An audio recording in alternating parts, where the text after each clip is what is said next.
আসসালামু আলাইকুম প্রিয় ভিউয়ার্স, আমাদের চ্যানেল গল্পঘরে আপনাদের স্বাগত। আজ আমরা প্রবেশ করতে চলেছি বাংলা সাহিত্যের অপরাজেয় কথাশিল্পী শরৎচন্দ্র চট্টোপাধ্যায়ের এমন এক অমর সৃষ্টিতে, যা সমাজের গভীর বৈষম্য এবং এক দরিদ্র মায়ের শেষ আকাঙ্ক্ষার করুণ কাহিনী তুলে ধরে। গল্পটির নাম অভাগীর স্বর্গ। এই গল্পটির কেন্দ্রে রয়েছে অভাগী নামে এক দরিদ্র অস্পৃশ্য নারী, যার জীবন ছিল চরম দারিদ্র্য ও সামাজিক অবহেলায় পূর্ণ। একদিন সে দেখতে পায় ঠাকুরবাড়ির বড় বউয়ের সৎকার দৃশ্য। চিতার সে স্বর্গীয় আগুন দেখে তার মনেও জাগে একটি তীব্র আশা, মরার পর যেন তারও স্বর্গলাভ হয়। কিন্তু সমাজের নিচু জাতের একজন নারীর জন্য শেষ কৃত্যের অধিকার এবং একটু কাঠ জোগাড় করাই যেন ছিল স্বর্গের পথে সবচেয়ে বড় বাধা। এক মায়ের শেষ ইচ্ছা পূরণের জন্য তার ছেলে কাঙালির হাহাকার আর সমাজের নিষ্ঠুরতা, এই সমস্ত আবেগকে নিয়ে চলুন শুরু করা যাক শরৎচন্দ্র চট্টোপাধ্যায়ের সেই হৃদয় বিদারক গল্পটি, অভাগীর স্বর্গ। ঠাকুরদাস মুখুজ্জের বর্ষীয় স্ত্রী 7 দিনের জ্বরে মারা গেলেন। বৃদ্ধ মুখোপাধ্যায় মহাশয় ধানের কারবারে অতিশয় সঙ্গতিপন্ন। তার 4 ছেলে, 3 মেয়ে, ছেলেমেয়েদের ছেলেপুলে হয়ে আছে। জামাইরা, প্রতিবেশীর দল, চাকর বাকর, সে যেন একটা উৎসব বাঁধিয়া গেল। সমস্ত গ্রামের লোক ধুমধামে শবযাত্রা ভিড় করিয়া দেখিতে আসিল।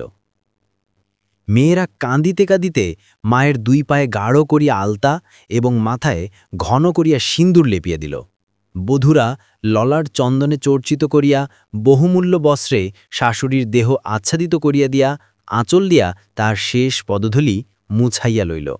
পুষ্পে, পত্রে, গন্ধে, মাল্যে, কলরবে মনেই হইল না এ যেন কোনো শোকের ব্যাপার। এ যেন বড় বাড়ির গৃহিণী 50 বর্ষ পরে আরেকবার নূতন করিয়া তাহার স্বামীর গৃহে যাত্রা করিতেছেন।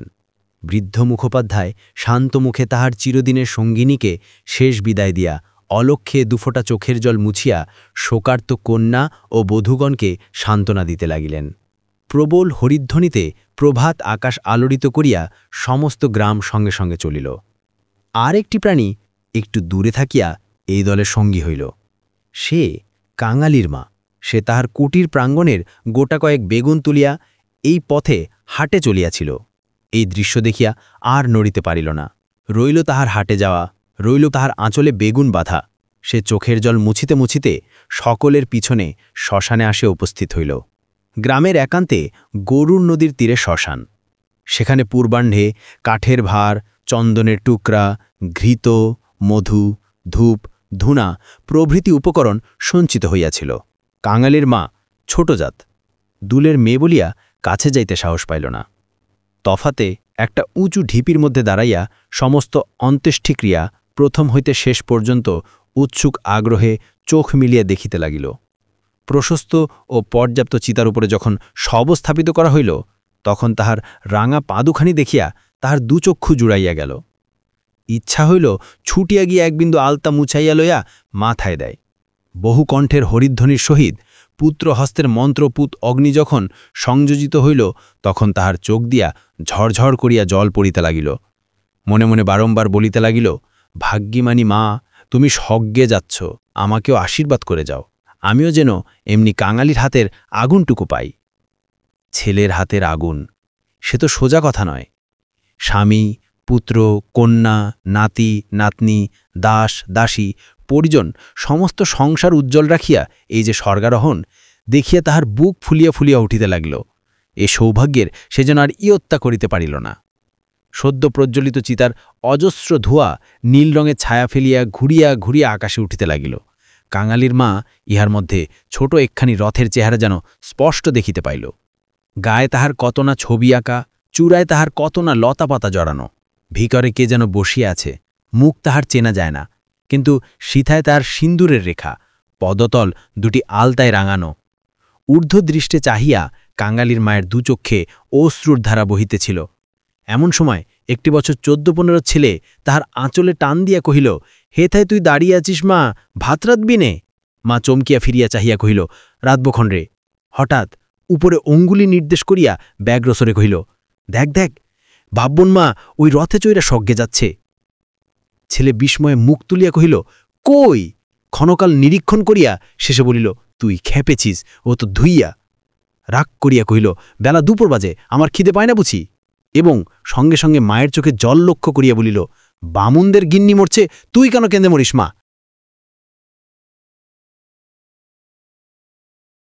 কাঙালির মার এতক্ষণে হুঁশ হইল। পরের জন্য শ্মশানে দাঁড়াইয়া এইভাবে অশ্রুপাত করায় সে মনে মনে লজ্জা পাইল।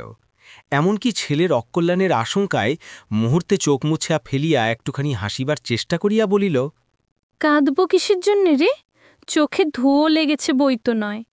হাহ, ধুয়ো লেগে যে বইত না, তুই কাঁদতেছিলি। মা আর প্রতিবাদ করিল না। ছেলের হাত ধরিয়া ঘাটে নামিয়া নিজেও স্নান করিল, কাঙালিকেও স্নান করাইয়া ঘরে ফিরিল। শ্মশান শতকারের শেষটুকু দেখা আর তার ভাগ্যে ঘটিল না। সন্তানের নামকরণকালে পিতামাতার মূঢ়তায় বিধাতা পুরুষ অন্তরিক্ষে থাকিয়া অধিকাংশ সময়ে শুধু হাস্য করিয়াই ক্ষান্ত হন না, তীব্র প্রতিবাদও করেন। তাই তাহাদের সমস্ত জীবনটা তাহাদের নিজের নামগুলোকেই যেন আমরণ ভ্যাংচাইয়া চলিতে থাকে। কাঙালির মার জীবনের ইতিহাস ছোট, কিন্তু সেই ছোট্ট কাঙাল জীবনটুকু বিধাতার এই পরিহাসের দায় হইতে অব্যাহতি লাভ করিয়াছিল। তাকে জন্ম দিয়া মা মরিয়াছিল, বাপ রাগ করিয়া নাম দিল অভাগী। মা নাই, বাপ নদীতে মাছ ধরিয়া বেড়ায়, তাহার না আছে দিন না আছে রাত। তবু যে কি করিয়া ক্ষুদ্র অভাগী একদিন কাঙালির মা হইতে বাঁচিয়া রহিল, সে এক বিস্ময়ের বস্তু।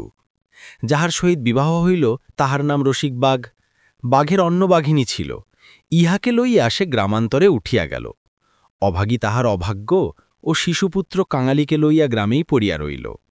তাহার সেই কাঙালি বড় হইয়া আজ 15 পা দিয়াছে, সবেমাত্র বেতের কাজ শিখিতে আরম্ভ করিয়াছে। অভাগীর আশা হইয়াছে আরও বছরখানেক তাহার অভাগ্যের সহিত যুঝিতে পারিলে দুঃখ ঘুচিবে। এই দুঃখ যে কি, যিনি দিয়েছেন তিনি ছাড়া আর কেহই জানে না। কাঙালি পুকুর হইতে আঁচাইয়া আসিয়া দেখিল, তাহার পাতের ভুক্তাবা শেষ, মা একটা মাটির পাত্রে ঢাকিয়া রাখিতেছে। আশ্চর্য হইয়া জিজ্ঞাসা করিল, তুই খেলি না মা? বেলা গড়িয়ে গেছে বাবা, এখন আর খিদে নেই। ছেলে বিশ্বাস করিল না, বলিল, না, খিদে নেই বই কি, কই দেখি তোর হাড়ি।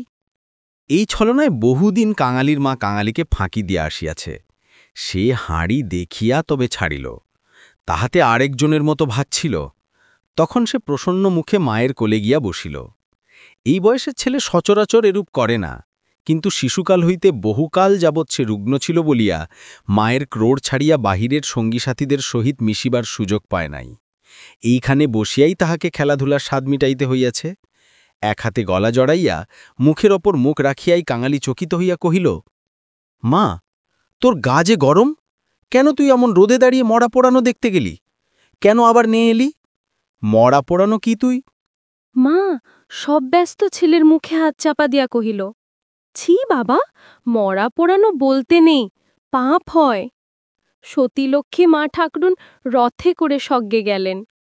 ছেলে সন্দেহ করিয়া কহিল, তোর এক কথা মা, রথে চড়ে কেউ নাকি আবার স্বর্গে যায়? মা বলিল, আমি যে চোখে দেখনু কাঙালি, বামন মা রথের উপরে বসে, তেনার রাঙা পাদুখানি যে সবাই চোখ মেলে দেখলে রে। সবাই দেখলে? সব্বাই দেখলে। কাঙালি মায়ের বুকে ঠেস দিয়া বসিয়া ভাবিতে লাগিল। মাকে বিশ্বাস করাই কাহার অভ্যেস, বিশ্বাস করিতেই সে শিশুকাল হইতে শিক্ষা করিয়াছে। সেই মা যখন বলিতেছে সবাই চোখ মিলিয়ে এত বড় ব্যাপার দেখিয়াছে, তখন অবিশ্বাস করিবার আর কিছু নাই। খানিক পরে আস্তে আস্তে কহিল, তাহলে তুইও তো মা স্বর্গে যাবি। বিন্দির মাসে দিন রাখালের পিসিকে বলতেছিল, ক্যাংলার মার মতো সতীলক্ষ্মী আর দুলেপাড়ায় নেই। মা চুপ করিয়া রহিল। কাঙালি তেমনি ধীরে ধীরে কহিতে লাগিল, বাবা যখন তোরে ছেড়ে দিলে তখন তোরে কত লোকে না নিকে করতে সাদাসাদি করল, কিন্তু তুই বললি না, বললি ক্যাংলা মাছলে আমার দুঃখ ঘুচিবে, আবার নিকে করতে যাব কিসের জন্যে? হা মা, তুই নিকে করলে আমি কোথায় থাকতুম? আমি হয়তো না খেতে পেয়ে এতদিনে কবেই মরে যেতুম। মা ছেলেকে দুই হাতে বুকে চাপিয়া ধরিল। বস্তুত সেদিন তাহাকে এ পরামর্শ কম লোকেই দেয় নাই, এবং যখন সে কিছুতেই রাজি হইল না, তখন উৎপাত উপদ্রব তাহার প্রতি সামান্য হয় নাই। সেই কথা স্মরণ করিয়া অভাগীর চোখ দিয়া জল পড়িতে লাগিল। ছেলে হাত দিয়া মুছাইয়া দিয়া বলিল, ক্যাঁতাটা পেতে দেব মা, শুবি? মা চুপ করিয়া রহিল। কাঙালি মাদুর পাতিল, ক্যাঁথা পাতিল, মাচার ওপর হইতে ছোট বালিশটি পাড়িয়া দিয়া হাত ধরাইয়া তাকে বিছানায় টানিয়া লইয়া যাইতে মা কহিল, কাঙালি, আজ তোর আর কাজে গিয়ে কাজ নেই। কাজ কামাই করিবার প্রস্তাব কাঙালির খুব ভালো লাগিল, কিন্তু কহিল, জলপানির পয়সা দুটো তাহলে দেবে না মা? না দিগ্গে, আয় তোকে রূপকথা বলি। আর প্রলুব্ধ করিতে হইল না। কাঙালি তৎক্ষণাৎ মায়ের বুক ঘেঁষিয়া শুইয়া পড়িয়া কহিল, বল তাহলে, রাজপুত্র, কোটালপুত্র আর সেই পক্ষীরাজ ঘোড়া। অভাগী রাজপুত্র, কটালপুত্র আর পক্ষীরাজ ঘোড়ার কথা দিয়া গল্প আরম্ভ করিল। এই সকল তাহার পরের কাছে কতদিনের শোনা এবং কতদিনের বলা উপকথা, কিন্তু মুহূর্ত কয়েক পরে কোথায় গেল তাহার রাজপুত্র আর কোথায় গেল তাহার কোটালপুত্র। সে এমন উপকথা শুরু করিল যাহা পরের কাছে তাহার শেখা নয়, নিজের সৃষ্টি। জ্বর তাহার যত বাড়িতে লাগিল, উষ্ণ রক্তস্রোত যত দ্রুত বেগে মস্তিষ্কে বহিতে লাগিল, ততই সে যেন নব নব উপকথার ইন্দ্রজাল রচনা করিয়া চলিতে লাগিল। তাহার বিরাম নাই, বিচ্ছেদ নাই। কাঙালির স্বল্প দেহ বার বার রোমাঞ্চিত হইতে লাগিল। ভয়ে, বিস্ময়ে, পুলকে সে সজরে মায়ের গলা জড়াইয়া তাহার বুকের মধ্যে যেন মিশিয়া যাইতে চাহিল। বাহিরে বেলা শেষ হইল, সূর্য অস্ত গেল, সন্ধ্যার ম্লান ছায়া গাঢ়তর হইয়া চরাচর ব্যাপ্ত করিল, কিন্তু ঘরের মধ্যে আজ আর দীপ জ্বলিল না। গৃহস্থের শেষ কর্তব্য সমাধা করিতে কেহ উঠিল না। নিবিড় অন্ধকারে কেবল রুগ্ন মাতার অবাধ গুঞ্জন নিস্তব্ধ পুত্রের কর্ণে সুধা বর্ষণ করিয়া চলিতে লাগিল।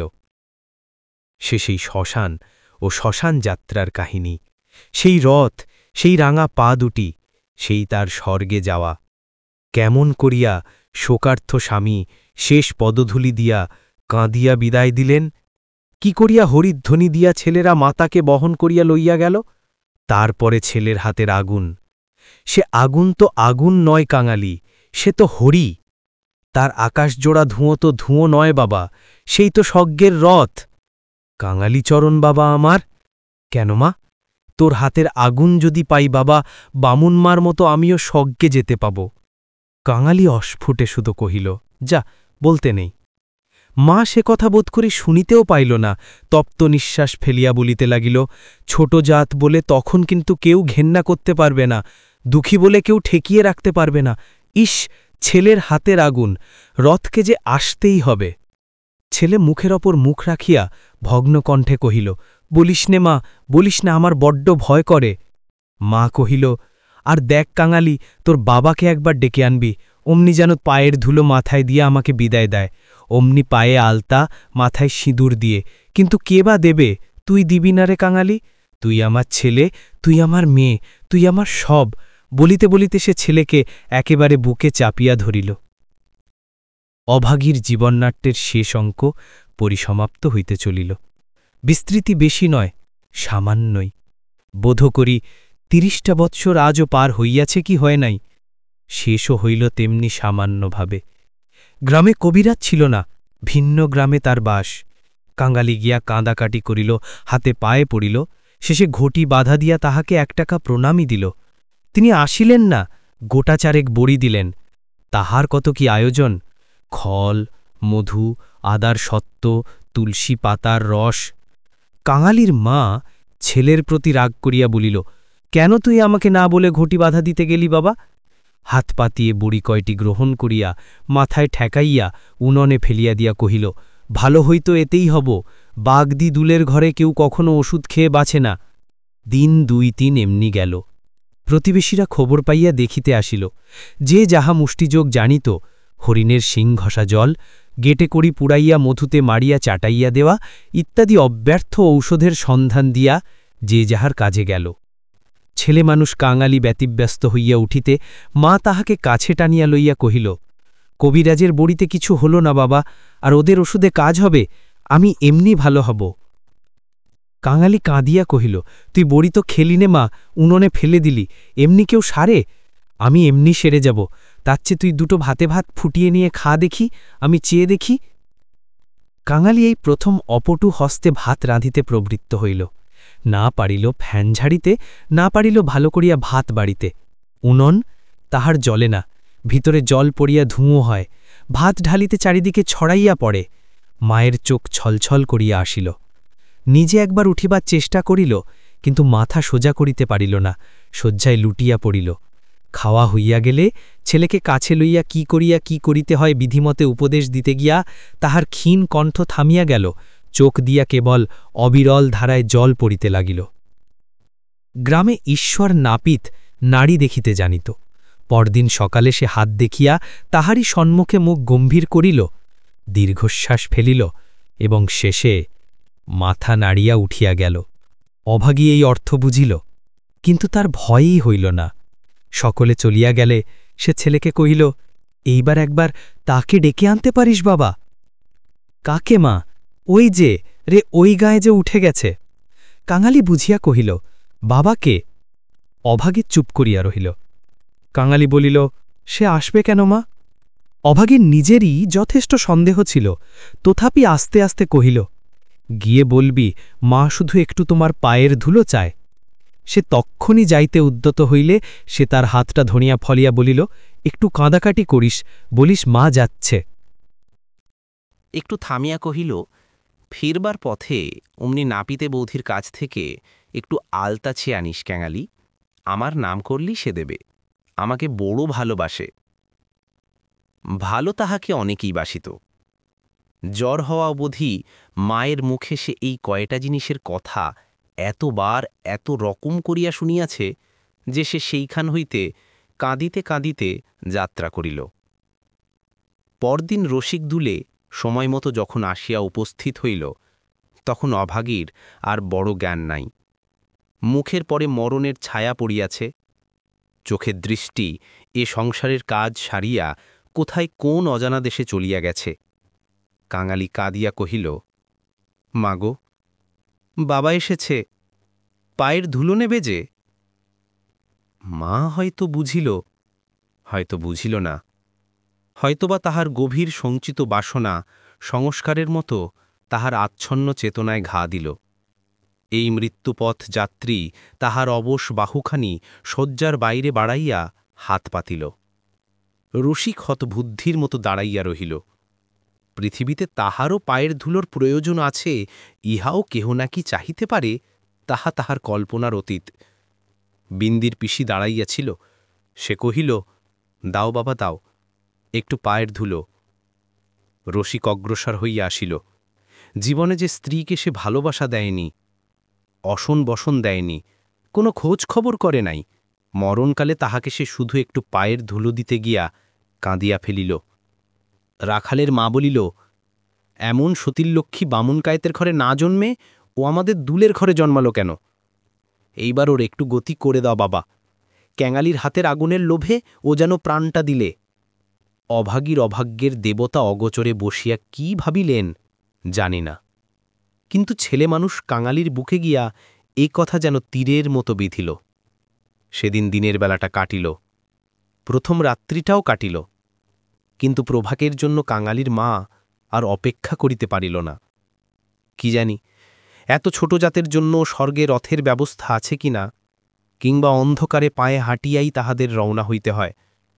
কিন্তু এটা বুঝা গেল রাত্রি শেষ না হইতেই এ দুনিয়া সে ত্যাগ করিয়া গেছে। কুটির প্রাঙ্গণে একটা বেলগাছ, একটা কুনুল চাইয়া আনিয়া রসিক তাহাতে ঘা দিয়েছে কি দেয় নাই, জমিদারের দরোয়ান কোথা হইতে ছুটি আসিয়া তাহার গালে সশব্দে একটা চড় কষাইয়া দিল। কুনুল কাড়িয়া লইয়া কহিল, শালা, এ কি তোর বাপের গাছ আছে যে কাটতে লেগেছিস? রসিক গালে হাত বুলাইতে লাগিল। কাঙালি কাঁদ কাঁদ হইয়া বলিল, বাহ, এই যে আমার মায়ের হাতে পোতা গাছ দরোয়ানজি, বাবাকে খামোখা তুমি মারলে কেন? হিন্দুস্তানি দরোয়ান তাহাকেও একটা অশ্লাব্য গালি দিয়া মারিতে গেল, কিন্তু সে নাকি তাহার জননীর মৃতদেহ স্পর্শ করিয়া বসিয়াছিল, তাই অশৌচের ভয়ে তাহার গায়ে হাত দিল না। হাঁকাহাঁকিতে একটা ভিড় জমিয়া উঠিল। কেউই অস্বীকার করিল না যে বিনা অনুমতিতে রসিকের গাছ কাটিতে যাওয়াটা ভালো হয় নাই। তাহারাই আবার দরওয়ানজির হাতে পায়ে পড়িতে লাগিল। তিনি অনুগ্রহ করিয়া যেন একটা হুকুম দেন, কারণ অসুখের সময় যে কেউই দেখিতে আসিয়াছে কাঙালির মা তাহারই হাতে ধরিয়া তাহার শেষ অভিলাষ ব্যক্ত করিয়া গেছে। দরোয়ান ভুলিবার পাত্র নহে। সে হাতমুখ নাড়িয়া জানাইল এ সকল চালাকি তাহার কাছে খাটিবে না। জমিদার স্থানীয় লোক নহেন। গ্রামে তাহার একটা কাছারি আছে। গোমস্তা অধর রায় তাহার কর্তা।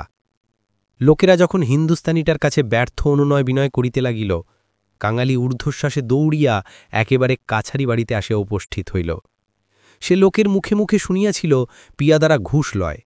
তাহার নিশ্চয় বিশ্বাস হইল অত বড় অসঙ্গত অত্যাচারের কথা যদি কর্তার গোচর করিতে পারে তে ইহার প্রতিবিধান না হইয়াই পারে না। হায় রে অনভিজ্ঞ!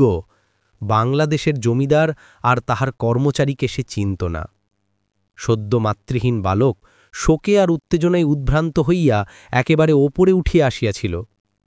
অধর রায় সেইমাত্র সন্ধান্নিক ও যৎসামান্য জলযোগ আনতে বাইরে আসিয়াছিলেন।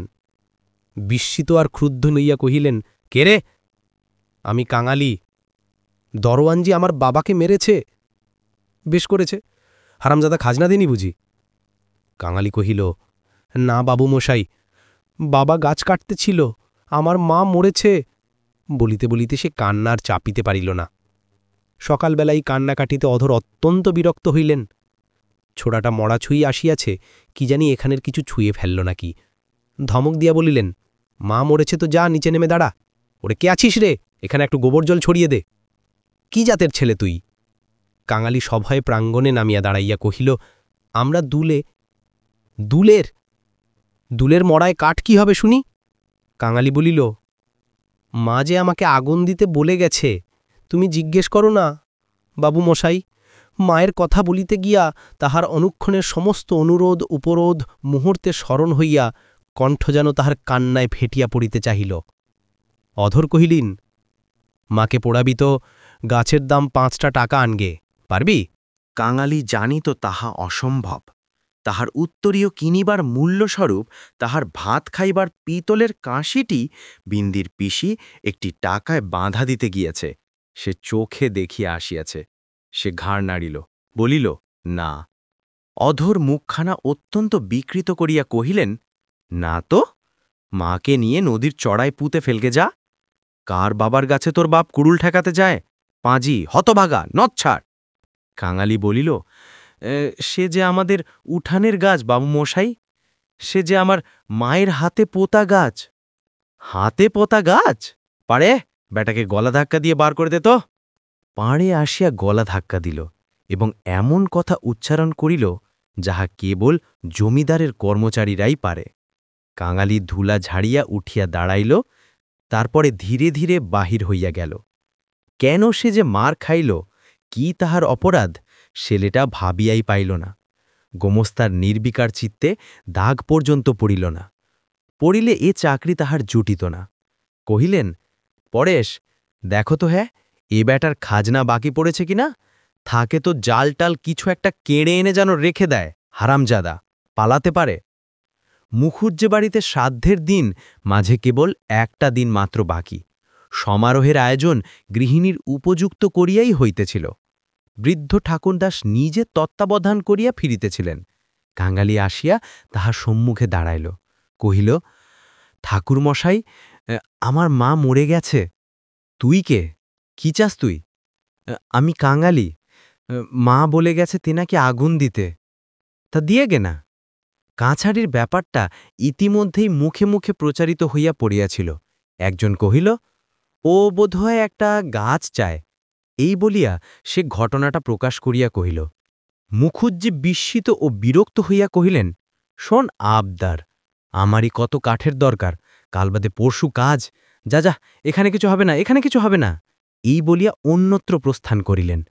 ভট্টাচার্য মহাশয় অদূরে বসিয়া ফর্দ করিতেছিলেন।